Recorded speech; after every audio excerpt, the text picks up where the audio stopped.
Hello, friends, and welcome back to Stories About Entitled People.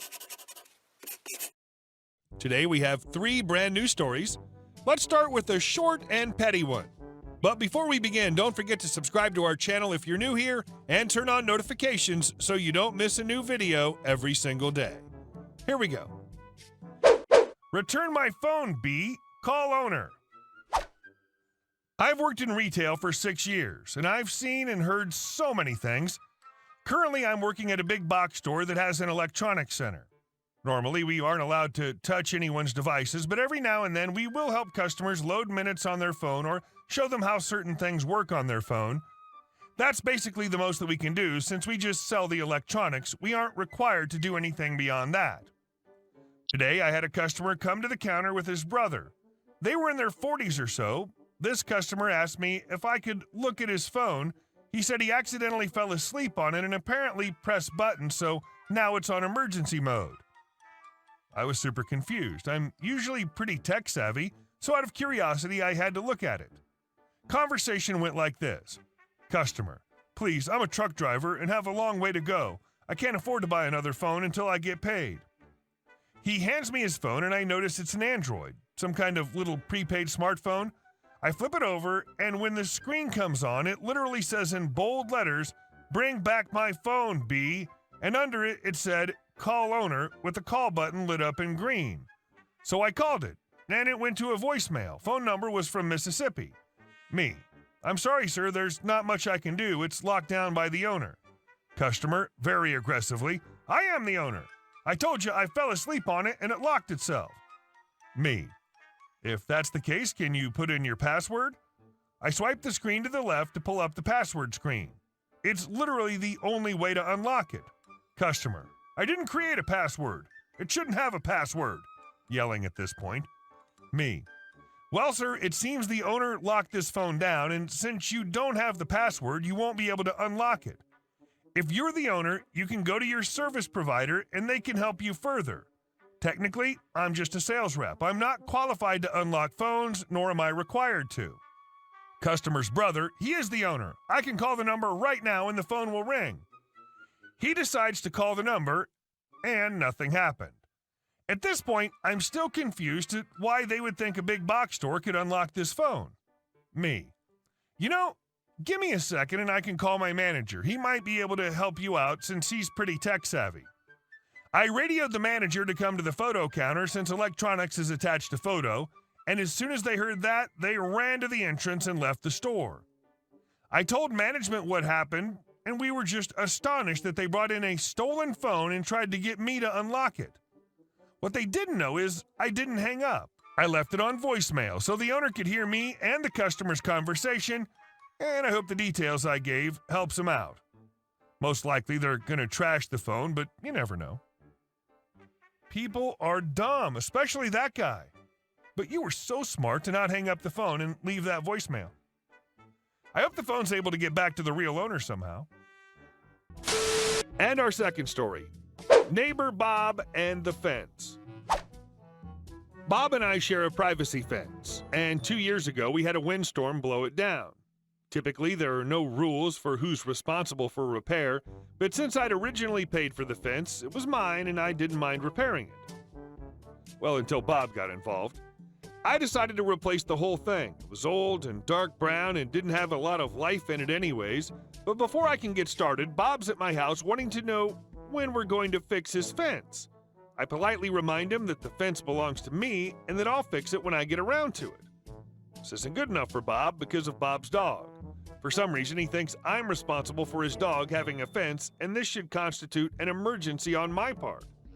We go back and forth about the urgency of the matter, and he finally agrees to help me rebuild my fence, but I still have to pay for all the materials. First, I demo the old fence by myself without any help from Bob. He conveniently disappears the first weekend we agreed to start the project. He literally shows up as I'm stacking the last of the old fence by the street for curbside pickup. We get bulky item pickup in my area twice a year, and I got lucky with the timing and could leave it neatly stacked by the street. Bob sees the stack of wood, and I can see the gears in his head turning.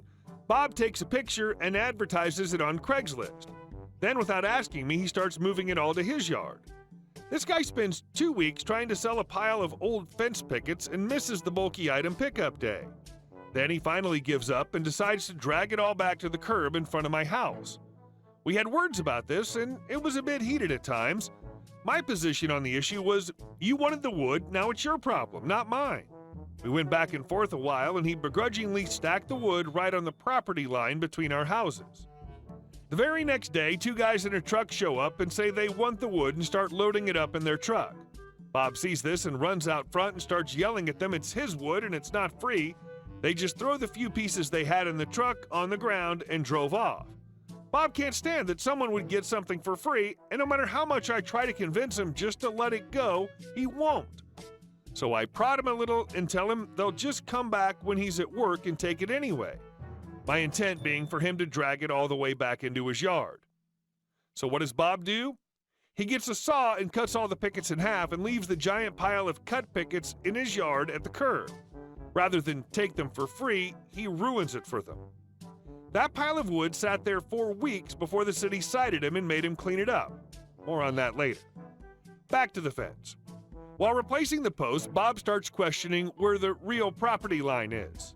I'm pretty good with where the old fence was, but he's convinced the line is too far on his property and wants to move it towards my house. I checked the survey and the original fence looked like it was built about 6 to 12 inches inside my property, and I suspect he wants to move it another foot over so it'll be easier for him to get his boat into his backyard, or maybe he's just being Bob and wants something more. The easy way in my mind to settle this is find the pins and pull a line between them. Bob gets a crap-eating grin on his face and says that's a great idea, and alarm bells go off in my head. After a little work, I find the pins, and not only was the fence on his property, it was a foot on his property. This is not right. It's not matching the survey that came when I bought the house, and I'm sure I measured it right the first time. Out of self-defense, I hire a surveyor for $400 to come out and verify the property line. When the surveyor comes out, Bob blows a gasket and tries to refuse the guy access to his property and tries to harass the surveyor while he's doing the survey. None of this even fazed the surveyor. He acted like this happens all the time and maybe even paid closer attention given how hostile Bob is acting. Turns out for good reason, too. Bob had moved the pins. The fence was not 1 foot on my side, it was 2 feet on my side. Bob had moved the pins. His shed was a solid 1 foot on my property, and given the new lines, it didn't look like he'd be able to get his boat in and out of his own yard now.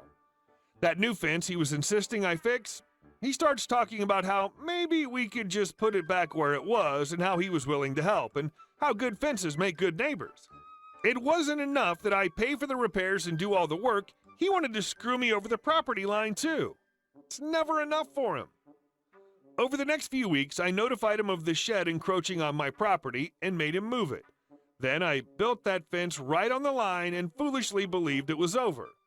My insurance company sends me a letter about a claim on the damaged fence. He'd filed a claim for the fence on his insurance.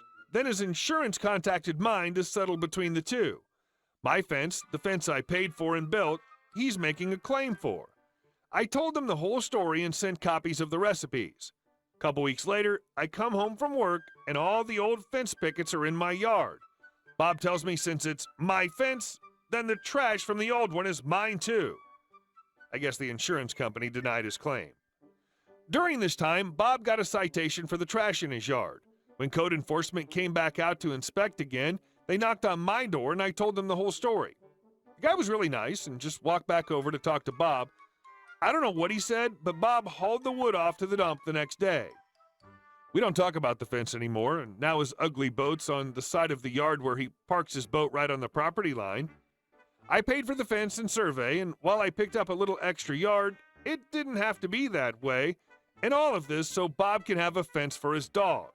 He's still pissed and will tell anyone who'll listen how I stole a foot of his yard and how I made him move his fence.